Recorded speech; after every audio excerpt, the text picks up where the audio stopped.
आपलं स्वागत आहे. मी व्यंकटेश पद्मावार.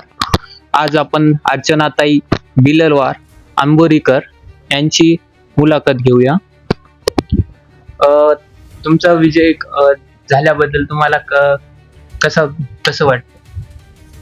खूप आनंदी आहे. माझ्या मतदारसंघातील बंधू भगिनींनी मला भरघोस मतांनी विजय करून दिले म्हणून त्यांचे मी खूप आभार मानते आणि येणाऱ्या काळात मी त्यांच्या पाठीशी खंबीरपणे कधी उभी राहील.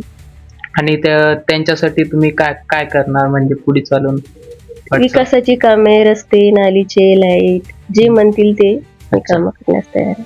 आणि अगोदर काही केलं का तुम्ही? म्हणजे माझे सासरे 30 वर्षापासून समाजसेवा करतात.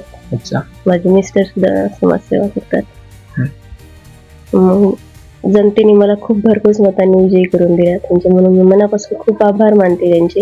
येणाऱ्या काळात कधी त्यांच्या अडीअडचणीत मी त्यांच्या समोर येईल.